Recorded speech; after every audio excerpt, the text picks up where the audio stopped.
Hello കൂട്ടുകാരെ, നമസ്കാരം. Get ready with അല്ലിമുലയാണ്. റെഡിയായി എങ്ങോട്ടും പോകുന്നൊന്നുമില്ല. അപ്പോഴത്തേനും ഇന്ന് സന്ധ്യ ആവാറായപ്പോഴാണ് കുളിച്ചിട്ട് ഈ കുഞ്ഞുടുപ്പിടണം. എന്താ വെച്ചാൽ പഴയ ഉടുപ്പുകളൊക്കെ ഞാനിന്നൊന്ന് എടുത്ത് നോക്കിയപ്പോഴത്തേനും അല്ലിമുല്യം കണ്ടായിരുന്നു. അപ്പം വേണമെന്ന് പറഞ്ഞ് നിർബന്ധം പിടിച്ചതുകൊണ്ട് കുളിപ്പിച്ചതിന് ശേഷം ഇട്ട് കൊടുത്തതാണ്. മേക്കപ്പ് ഒക്കെ ചെയ്യാൻ ഭയങ്കര ഇഷ്ടമുള്ള കുഞ്ഞുങ്ങളാണ് കേട്ടോ അല്ലിമുല്യം. അപ്പോൾ ഇത് മുല്ലയാണ്. മുല്ലയ്ക്ക് കരിയൊക്കെ വരച്ചു കൊടുത്തു, പൊട്ടൊക്കെ തൊട്ട്, കവിളിലൊരു കുഞ്ഞു കുത്തൊക്കെ ഇട്ട് തലയൊക്കെ ഒന്ന് കോതി വെച്ചു കേട്ടോ. അതുപോലെ ഇത് അടുത്ത അല്ലിയും അതുപോലെ തന്നെ സെയിം. രണ്ടുപേർക്ക് ഒരുപോലെ ചെയ്യില്ലെങ്കിൽ വൻ വഴക്കായിരിക്കും. അതുകൊണ്ട് ഒരുപോലെ തന്നെ പൊട്ടും കുത്തും ഒക്കെ ഒരുപോലെ ഇട്ട് കൊടുത്തു.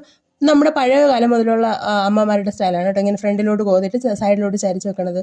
പിന്നെ അമ്പലത്തിൽ കുറച്ച് ചന്ദനക്കുറിയൊക്കെ ഇട്ട് കൊടുത്തു. ഇത് ഇന്ന് വൈകുന്നേരത്ത് അവർ നമ്മുടെ ഹാളിൽ ചിന്താലേശൻ്റെ ഫോട്ടോ വെച്ചിട്ടുണ്ട് കേട്ടോ. ഇന്ന് സ്വാമിയെ തൊഴാറുണ്ട്. അങ്ങനെ പ്രാർത്ഥനയൊക്കെ കഴിഞ്ഞു കേട്ടോ. പാപ്പമ്മയ്ക്ക് പൈസ കിട്ടണേ എന്നൊക്കെയാണ് പ്രാർത്ഥിക്കുന്നത്. അത് കഴിഞ്ഞ് അവരുടെ ഉള്ള സ്ഥിരം സ്നേഹപ്രകടനമാണ്. എപ്പോഴും വേണോ ആടി നടക്കാം. അപ്പോൾ നിങ്ങൾക്ക് ഇഷ്ടപ്പെട്ടാൽ ചാനൽ സബ്സ്ക്രൈബ് ചെയ്യുക.